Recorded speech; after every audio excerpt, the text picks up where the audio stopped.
to reality.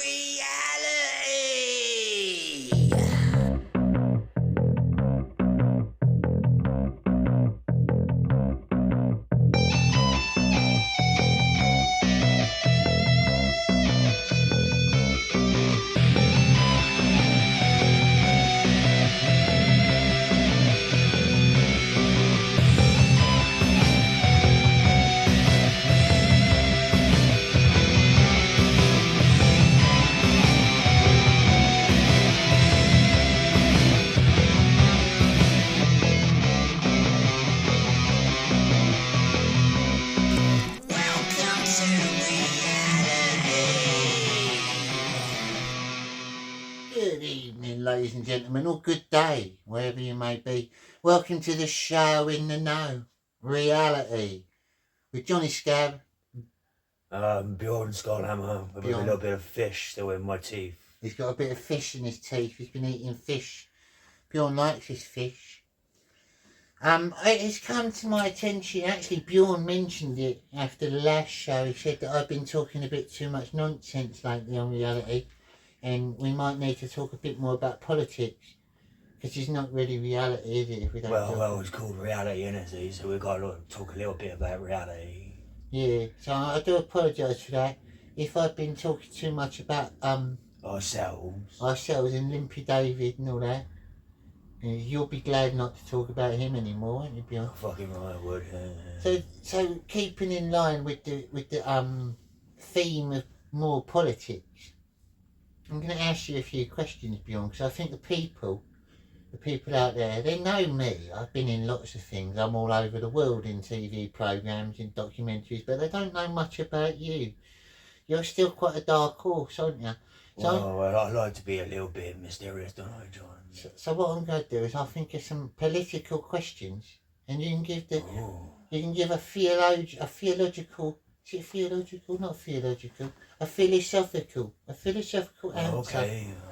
I'm just reaching for my cup of tea. You can give a philosophical answer to the people.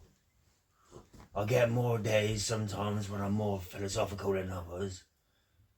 But yeah, I'll give it a go. Now, my first question to you, Mr. Skullhammer, if you were international president of the world, and you owned the world, and you sort of controlled every country, and the people of the world said, we've got too many countries, we don't like odd numbers, we need to get rid of one, we need to get rid of a country, dissolve it, give it to another country, which country would you do? Which country would you choose to dissolve, to get rid of completely, destroy the history of that country and just envelop it into the nearest one? Well, that's a hard question, John, see, because as much as I do like a lot of countries, I fucking hate a lot of countries too, see? So to choose one, when there's so many bastard countries, I don't like. Alright then, let me narrow it down. It has to be below the southern equator. A country in the southern hemisphere that you have to destroy or get rid of. So nothing in Europe or northern Europe, it's got to be below. Yeah. I know which one I'd choose. Well, which one would you choose? Somalia, ain't it? Right. What's wrong with Somalia? What do you like Somalia, John? Well, it's just a waste of land. I mean, they haven't even got their own national flag. Not really much history to get rid of, is there? Yeah. Well, I was in Mogadishu not too long ago, and I had a great time. And I didn't even get AIDS. Yeah, that's what I'd pick. Yeah, I think I'd choose Gambia. Gambia? Yeah. And what are your reasons for choosing Gambia? Because it just sounds gammy, doesn't it? It sounds horrible. It does a little bit, actually. I never thought of it like that. Gambia. Gambia. You're a bit gammy leg. Gambia. There you go. Gambia is the first answer to Bjorn's political questions. Not racist or nothing. I just don't like the sound of it. No, I had to choose one, so. Well, you can't be racist because you're friends with me and I'm half black. Well, yeah, of course, yeah. And know. I identify as half Asian. I'm from a little place in China. I identify as a Chinaman. That's fair enough. That's quite reasonable nowadays, really, with what other people identify as. Being trans-Asian isn't that bad, is it? Well, Trans-Oriental. I mean, some people are trans-creature. Well, yeah. I'm not Which leads me on trans-giraffe, to my next political question, Mr. Skullhammer. Okay, this is very formal. As international Prime Minister of the world, in charge of every country, where do you stand on trans rights? Trans rights? Trans rights for trans people.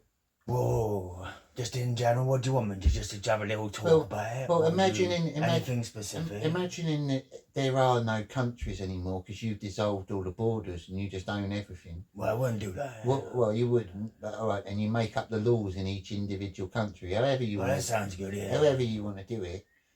How would you stand in the laws on transgender people?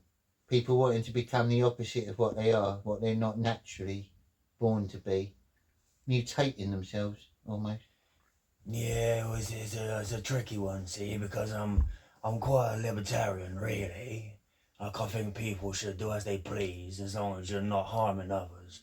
That's a fair enough. But the problem we got with this trans thing is that we got children being told in school they can be, you could, if you're a boy, you don't have to be a little boy if you don't want to. Indoctrination. Bringing it into kids' lives too young. So they have these pills and things, don't they, like puberty blockers and things. And then their body don't develop. So if you're a boy and you've had an abusive teacher in school tell you these things, then when you get older, you realise, actually, I don't want to be a little girl or woman. I'm a man. I want to be a man. I want to have a family. And then it's too late. Too late for all that, I agree. That's a very your body's ruined. I think there's a lot of sensible people would have that opinion. Like you said, it's not if you're an adult of your own age, of your own choice, that's your choice, isn't it? You're old enough to know what you want to do, and if you regret it, that's your problem. But a child doesn't really have that, do they? They haven't got that power of thought. It's happening at such a young age. The foresight. They haven't got the ability to think, oh, hang on, I might not be happy in 20 years. They live in the moment, don't they, kids? They just go along with whatever you They're too young, see, because I was 25. I thought I was gay until I was 25, see. You thought you were gay? I don't think you thought you were gay. I just think you've got really bad eyesight. You just had some really ugly girlfriends. Yeah. Some of them looked a bit blokeish. But that's them Danish women for you, ain't it? Right. My next political question, Mr. Skullhammer. Right. Right. If you were international Prime Minister of the world that owned everything, where would you stand on climate change? What's your views on that? Well, I think it's a big scam, really, Yeah, so what would you do with people like Greta Thunberg and people like that who go and like protest against it? Would you allow that? Well, they could protest if they like, yeah, but it's just wasting the time. Would you change, and going along with that question, would you change any powers of police forces to deal with rioters under your regime? Like, would they have a few more powers if they wanted to, or do you think they got enough? Do you think the police abuse their power at riots? Well, sometimes, you'll always get some coppers, who do abuse their powers, but in general, I would have, more powers for police in these situations, because you can't have these sort of extremist the rabid leftists. Yeah, they're cancer, aren't they? Most of them are. They're just mouth frothers, aren't they? And the police at the minute right now, they're way too soft with the money. Yeah, it seems that way. It seems that way that they're kind of soft on the left and a little bit too harsh to the right. In England, anyway. I don't know how it works in many other countries. Classically, people like us were always liberal, weren't we, growing up? Yeah, so we were classic liberals, really. Yeah. I mean, look at me and you. I'm an English lion. I'm a Danish immigrant. A Danish Viking immigrant. And we're best of mates. That is that's anti-racism for you, ladies and gentlemen. We are the pinnacle of love and peace, in sharing our cultures. My next question for you, President Skullhammer. Yeah, we did. We went on a little bit of a tangent, didn't we? If you had 5 things that aren't currently illegal in the world, but you could make illegal, what 5 things would they be? One of them has got to be punishable by death. Okay. Oh. So something that isn't illegal, that might just bug you, that you want to make illegal. And one of those things has got to be punishable by death. Okay, cats. Cats? How do you mean by cats? What Well, cats, see, so you could own a cat, right, that's fine. But if you let it out, that's illegal. I don't want cats, right, because we'll go Heaven's Way, we do all these nice plants, and Gladys, she gets upset because of all the cat shit in our new flower bed. Oh, right. So, yeah, the old people's home gets loads of cat shit. Yeah, the regalias, the petunias, all covered with So, yeah, cat shit. That's the first one. Then you can own a cat, but it's illegal to let it exercise and out in the fresh air. If you're going to be a cat person, you have to do it properly. No windows open, no doors open. You keep it indoors. You have horrible, smelly litter tray, and that's your life. What about dogs? No, dogs alright, yeah. Well, they're allowed out. Yeah. That's number 1. Cats exercising, illegal. Can't have cats in public.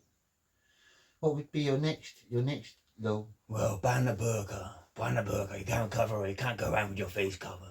You ban the burqa. That's right. Does it just count for the burqa, or does that count for things like balaclavas or what we wear, masks? How far would you go? It counts for things like that too, but you can't just wear them in normal situations, like down the fucking high street doing your shopping. So under your law, me and you, we wouldn't be allowed to wear our masks in public. No, not in public. Except for me and you. We're the special one. Oh, you'd have an exception for Well, it. of course.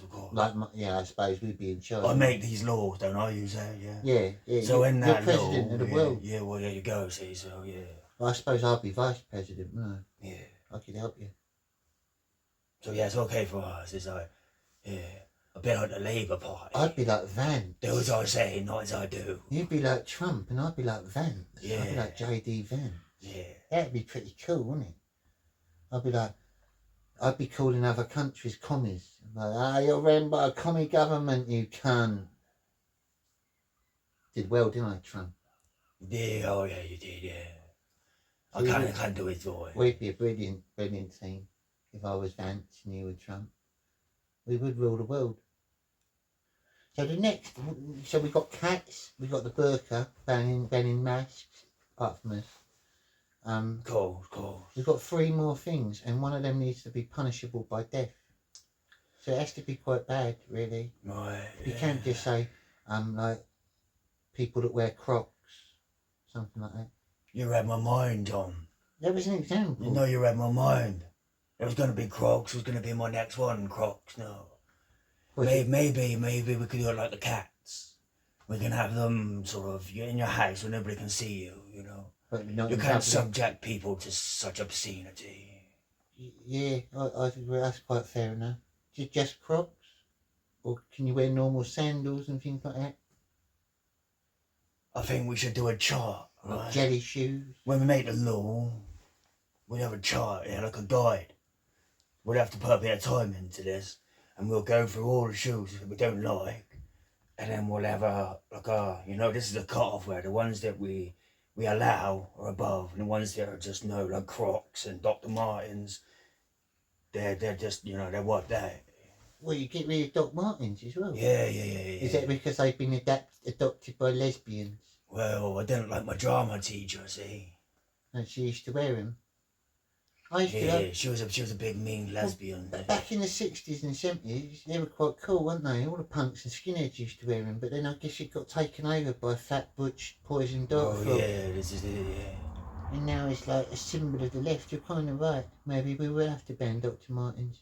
Right. But that might annoy skinheads. They might have to find something else. They might have to start wearing like hiking boots or something like that. Well, yeah, they can wear like army boots, like military Oh, boots yeah, instead. normal military boots, polish them up. Yeah. They'll have to make do. Something else to make illegal. Greta Thunberg. What, just being Greta Thunberg? Or like what she does? She'd be illegal too. Like, you mean like the things she does? Anyone who acts like Greta Thunberg? Right. That's illegal. Yeah. So You can't go around selling yourself like a, you know, like a kind of, But she's like a mercenary protester. But see? with all due respect, Mr. President, didn't you say earlier in the interview, in our interview, that it was okay to protest? So how will you cross the line between? Not like Greta Thunberg, mate. No. What do you mean? Because she's like I said, she's like a mercenary. She'll be paid by this cause or that cause, and then up she pops. You know. Yeah. She got no real beliefs. You mean She's like a career fucking protester. So in your regime, being a career or paid protester would be illegal. Exactly, yeah. You have to be genuinely passionate about what you. That's right, yeah. You can't flip flop. You won't be able to make money from No, protesting, no, basically. no, that's fair enough. Yeah. That's fair enough. You can't flip flop. So now the big one, the punishable by death law. Right. So you said I'm like the you know, like the President of the world. president of the world. So everybody in the whole world have to have a shrine to me, to worship me. So you're becoming like a Xerxes, like a man god. Exactly, yeah. And failure to have a shrine to me is punishable by death. And how will you enforce it? Will you have people going around inspecting people's houses? That's right. Monthly. Yeah. Monthly. Yeah, it'll be like living under the Stasi, see? Like monthly inspection. Neighbour will grass up on neighbour. And what if do they have to keep their shrines in like top condition and clean and stuff? Well, of course, yeah. You have to clean it 6 times a day. So if it's found to have dust on and stuff, that could be punishable by death. Well, yeah, if you had, like a random inspection. It's a bit like North Korea style. Very much so, yeah. I suppose it's firm but fair. It's not a bad one, I guess, if you're trying to become a deity. I may, if you're like a good citizen, I'll give you 3 strikes, yeah. Oh, so what? So say I had a house and you were the shrine inspectors. You came round and 1 month I didn't have a shrine. Would you let me off? No. You misunderstood me, John. What do you mean? See, if there's no shrine at all, well, that's it. Then that's punishable by death straight away. Oh, instantly. Oh. I mean the condition of the shrine. Oh, you could get caught with it being dirty a few times. Exactly. But after that, only twice. Then first they're strike. taking the piss. Yeah. Right, I get you. That's fair, firm but fair. Unless you're a hippie or a lefty, or Well, and then you just get 1 strike. Yeah. That's fair enough. So yeah, that was quite a political conversation we've just had. You've answered some very good questions. I might ask you a bonus question, Bjorn. Okay. Is there a quiz too after a survey? No, just a few more political things to keep the people happy. Because I was looking through our emails, and amongst the hundreds of fan mail, we had a few complaints. Really? Yeah, really? We had 165 fan mail emails and 3 complaints saying that we're not actually talking enough about politics. Well, 2 of them were about that. 1 of them was about me. About you? Yeah. What did they say, John? Just that they didn't like me, and they thought that you should be doing the show with someone else. They didn't like you? Obviously, it was a joke. It must have been someone winding us up. Of course. It's impossible. What a wanker. Just a laugh, innit? They're trying to pull my leg. It's a troll there, It's a troll. I get it a lot. People calling me names. It's not that they don't like me. It's because I've got incredible talent, like you, and they're just jealous. That's all it is. Or they're just having a laugh at me. They really like me, and it's a bit of banter. That's all it is. Because it's impossible for a human to actually not like me. That would make them weird. Well, yeah, of course, yeah. Another question to you, Mr. Skyhammer, President Skyhammer, sir. This is very formal still, John. I'm pretending, Bjorn. I'm pretending that I'm an interviewer. It's been given permission to interview the President of the world. I'm like your Louis Theroux. Oh, okay. I've been hanging around with you for a few weeks. Like Jimmy Savile and Louis Theroux. Okay. So you just pretend that. Right. Obviously, I'm Theroux, you're Savile, right? But not in this context. You're the president, So what we're going to say, what I was going to ask is, if you were the president, Right? Is there something in the world, Probably. something in general, that if you could change, like something you could change magically, like as in like some of this almost impossible, just one thing in the world you could change. Say you were given the power, you found some old wizard in a cave one day and he said, oh, I'm an old wizard that's been here for thousands of years, I can grant you a wish, and I'm going to grant it to you because you're president of the world. What would your wish be for the world, for the future of the world and its inhabitants? My wish would be...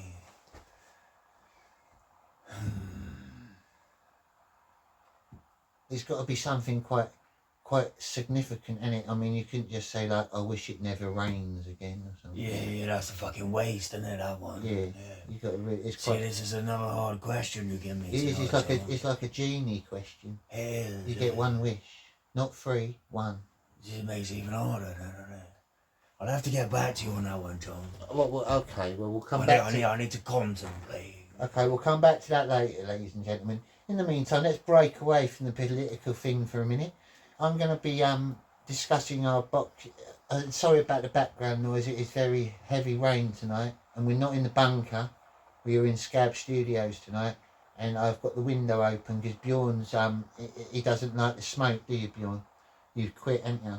So when I'm smoking, he gets a bit like eggy if I don't open the window. He'll be like giving me hints and stuff. Yeah, excuse the noise. Our Boxcar Racer Fund, ladies and gentlemen, it's up in the I think it's 54 or 64 pound now. We are getting there. 64 it is.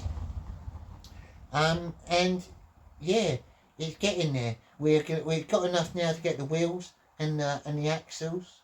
We've got to design the body together, haven't we? We've got to make some sort of like platform for me to sit on. Yeah, it'll be easy. And I will put a link again at the bottom of the screen, as usual, around here. And if you want to donate, Bjorn will be very happy, I will be very happy. And anything that's left over from the Boxcar Racer Fund, I will add to my computer fund, which is to help me get a new computer so me and Bjorn can do a live stream show together.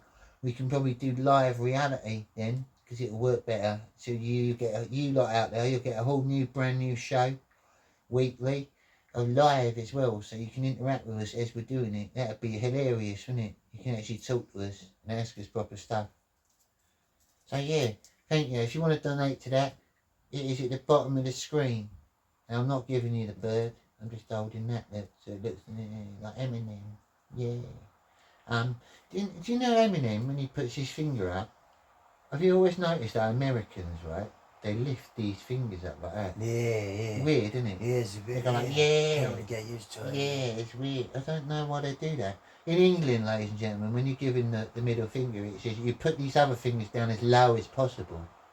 But in some countries, or style, they sort of like a gammy half finger, like that. Like their hands clawed and deformed. Going off subject a bit. But, yeah, I digress. Thank you for donating, everyone who's donated so far. I've planned the tour. We've got it all booked up. We're all ready to go next year. And we decided that, what country was it you wanted to go to, Bjorn? I can't remember now.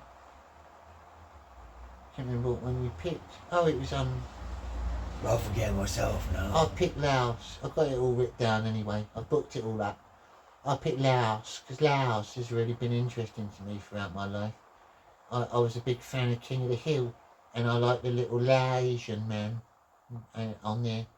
I thought if I was Laosian, I'd be like him. So I've always wanted to be there, go there. I thought maybe Cambodia, John. Yeah, that was it, Cambodia. Even if it weren't Cambodia, it is now. And Billy wanted to go to Sierra Leone. I've told him, you get shot if you go there looking for diamonds. The thing is, all these countries we're going to are slightly hot. And, you know, me and Limpy David, we're quite pale. So I'm going to have to take a lot of sun cream. And for those of you that might not know, on the 13th of September in London, Trafalgar Square, I think it is, isn't it, Bjorn? I think so. I think so. Sir Tommy Was last Robinson, time. Tommy Robinson the Lionheart will be holding a meeting, a gathering. So anyone that's in Britain and England that supports patriotism and is a British culture and the rise of Britishness and the death of this cancer that's destroying our country, then please go, gather, show the government that you mean business. 13th of September is not long, about 12 days away. And you never know, you might even see me and Bjorn there, sneaking around, creeping about at the back, away from the police, obviously, because I'll smell of weed, and they'll smell me a mile off. But I'll be nearby, watching. So yeah, go there. Tommy Robinson is a legend here, ladies and gentlemen. He's a man who speaks his mind, he speaks up, he's been persecuted by the system. They even like Tommy in America, don't they, as well? Yes, he's got fans in America. Like in Scotland, they were singing his name Even today. even in his old EDL days, when he was in that group, they loved him over there. They started like a group in America, like an American version of it, the American Defence League. But yeah. But I think the EDL, they got a little bit sort of they were a little bit out of hand, didn't they? A bit over the top over something. Well, they attracted. And that's why then he separated himself, didn't he, from That's them. the problem, because nowadays people think that everyone is far right, whereas Tommy Robinson isn't far right, but with the EDL he attracted the real far right. That's right. Like the little minority that are out there, like the old NF, National Front people and stuff like that. They tagged along and made it look bad, didn't they? But he called them out on it, and that's why he had to go independent. And he ain't got like, if people follow him now, that's off of their own backs. They're not under a name, are they? They're not under the EDL. They're just free people following Tommy because he's right, and he's standing up for our rights and our freedoms and the freedom of our children. You need to go there, people. We need to march. He's like Guy Fawkes. He's bringing down the government. He's exposing him. I love doing reality with you, Bjorn. It's so refreshing. We got opinions, people, that a lot of people don't agree with. I know that. We're like Marmite. You either love us or you hate us. Obviously, most of you love us, but there's a few out there that hate us. It's going to happen, innit? It's life. You get jealous people. But in general, I want to thank everyone that tunes into our channels. Everyone that's subscribed to Bjorn as well and me on X and YouTube. We are growing channels. My channel's only been around just under 2 years, probably like a year and a half. And it's been very successful so far because of the great people I've got as channel members and my viewers. And I do appreciate that. Thank you for watching reality, ladies and gentlemen. The greatest show on the internet with the greatest hosts in the world. I'm not being big-headed. I'm just very truthful. So remember, at the end of the day, no matter what I say, the biggest lesson you got to remember in life that everyone needs to learn, especially lefties, don't be a nonce. Welcome to reality.